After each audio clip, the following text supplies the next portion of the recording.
Hello friends, welcome back to my channel. I hope you all are safe at your home. तो जैसा कि आपने मेरे vlog में देखा कि हम लोग निकल चुके हैं शिरडी के लिए और हम लोग मुंबई से रात को 8 बजे निकले। और स्टार्टिंग में हमें काफ़ी ट्रैफिक लगा, पर जैसे ही हम मुंबई से बाहर निकले ट्रैफिक तो बिल्कुल भी नहीं था और बहुत कम भी हो चुका था। तो उसके बाद हम लोग निकल गए शिरडी के लिए और हम लोग पहुँचे सुबह 2:30 बजे शिरडी। उसके बाद हम लोग पहुंच गए शिरडी रात को 2:30 बजे और वहाँ पे होटल्स 24 आवर्स खुले ही रहते हैं। तो हमने सबसे पहले होटल लिया और 3:30 तक हमने वहाँ पे रेस्ट किया। और फिर उसके बाद हम लोग 4 बजे हम लोग निकल गए मंदिर के लिए। और यहाँ पे सुबह सुबह भी ऐसा लग ही नहीं रहा था कि अभी सुबह के 4 बजे, बहुत ज़्यादा रश था सुबह 4 बजे भी।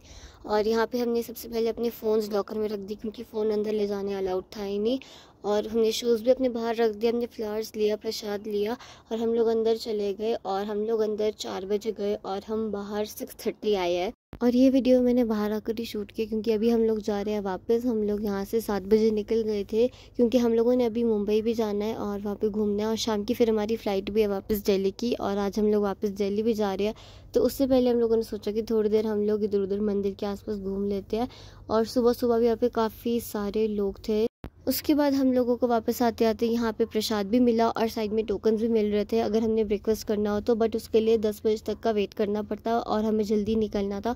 तो हम लोगों ने वेट नहीं किया और हम लोग ऐसे आगे हम बिना ब्रेकफास्ट करे वहाँ से निकल गए। हमने आगे चल के ब्रेकफास्ट किया और मंदिर घूमते घूमते हमें यहाँ पे साईं बाबा का एक बड़ा सा स्टैचू मिला। काफ़ी सुंदर स्टैचू था और इधर उधर काफ़ी ज़्यादा ग्रीनरी भी थी इसके।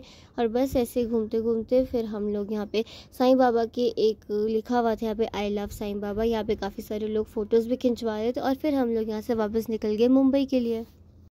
फिर हम लोगों ने रास्ते में सीएनजी भरवाया। और ऐसा होता है कि सीएनजी भरवाते वक्त जितने भी लोग गाड़ी में होते हैं सबको बाहर निकलना पड़ता है। और मैं सो रही थी उस टाइम पे क्योंकि मुझे बहुत नींद आ रही थी।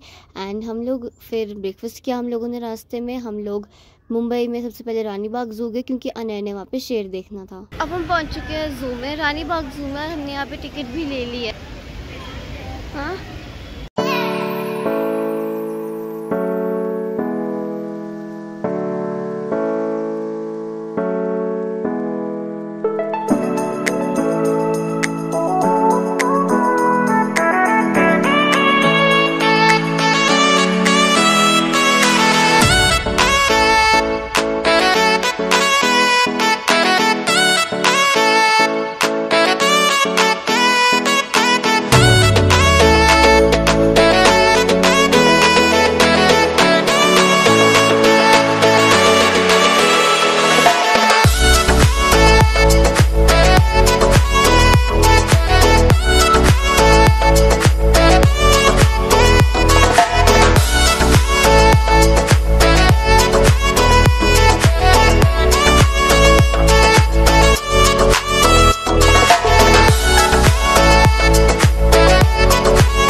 और फिर उसके बाद हम लोग चले गए पेंगुइन्स देखने के लिए। और यहाँ पे इनके लिए तो पेंगुइन्स के लिए अलग ही एरिया था।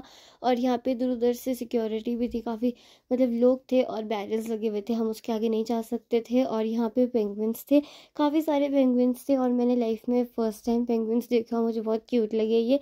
कुछ पानी में तैर रहे थे, कुछ ग्रुप बना के खड़े थे और एक पेंगुइन मुझे बेचारा अकेला भी दिखा। और फिर यही पेंगुइन्स को चलने की कोशिश भी कर रहे थे। एंड यहाँ पे पेंगुइन्स देखने के बाद हम लोग वापस आ गए क्योंकि काफ़ी लंबी लाइन थी। एंड वापस आकर सबसे पहले तो हम लोगों को ये पार्क दिखा जहाँ पे अनया ने बोला कि उसने पार्क में जाना है, तो हम लोग उसको पार्क में लेके गए और वो भाग गया स्लाइड्स के लिए।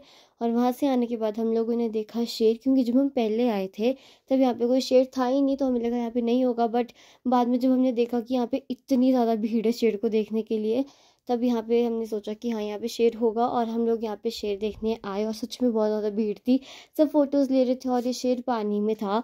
एंड यहाँ पे फिर उसके बाद शेर को देखने के बाद हम यहाँ से निकल गए क्योंकि बहुत ज़्यादा भीड़ थी। और उसके बाद इसी एरिया में हमें एक और शेर दिखा। जब हम पहले आए तब एक भी नहीं दिखा, और दूसरी बार आए तो दो दो शेर दिख गए, एक चल रहा था और एक पानी में था। और फिर उसके बाद हम लोग यहाँ से पार्क से वापस बाहर निकल गए। एंड ये अनया से बोल रहा था कि मुझे भी ऐसे ही ले जाओ यहाँ पे, जैसे इसको ले जा रहे हैं। फिर रानी बाग जू से बाहर निकलने के बाद प्लान तो हमारा जूहू जाने का था, पर हमारे पास इतना टाइम था ही नहीं। और फिर मुंबई के ट्रैफिक का भी कुछ नहीं पता उसमें कब फंस जाए। एंड अगर हम वहाँ पे फंस जाते, आने या जाने में बहुत ज़्यादा टाइम लग जाता, तो अगर हम ट्रैफिक में फंस जाते तो और प्रॉब्लम हो जाती। एंड हमारी फ़्लाइट भी मिस हो सकती थी। वैसे तो हमने सारी जगह कर दी है मुंबई में, बस एक जूहू ही रहा था, तो हम उसको वैसे छोड़ना तो नहीं चाहते थे, बट फ़्लाइट मिस ना हो इस वजह से हमने जूहू का प्लान स्किप कर दिया और हम लोग सीधा पहुँच गए अपने एयरपोर्ट। और फिर उसके बाद एयरपोर्ट पहुंचते ही सबसे पहले हम लोगों ने मैकडोनल्ड से बर्गर खाया, क्योंकि बहुत ज़्यादा भूख लग रही थी।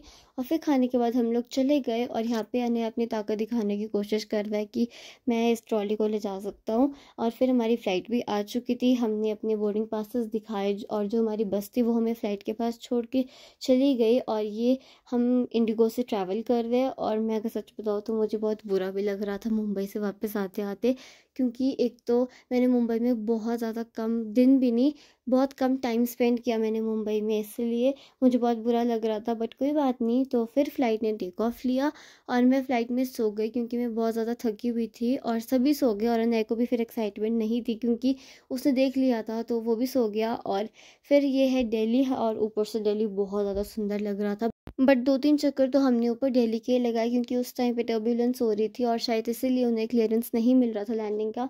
और फिर उन्होंने हमें 2-3 बार ऊपर घुमाया, फिर जाकर लैंडिंग हुई। और सबसे पहले तो हमारी बस जो है वो हमें लेने आई और वहाँ तक छोड़ा जहाँ पे हमारा सारा लगेज वगैरह था। तो वहाँ से अपना सारा सामान लेकर हम लोग बाहर आ गए, और हमने वहाँ पहुँच सबसे पहले तो कैब बुक करी। और जब हमारी कैब आ गई तो उसने हमें छोड़ दिया जिनके घर हमने जाना था, तो वहाँ जाके हम लोगों ने डिनर किया और फिर हम सो गए। तो ये था मेरा ट्रिप, जो कि अब ख़त्म हो चुका है। अब मैं आपको मिलती हूँ अपने नेक्स्ट व्लॉग में। So for that, like share and subscribe to my channel. Thanks for watching.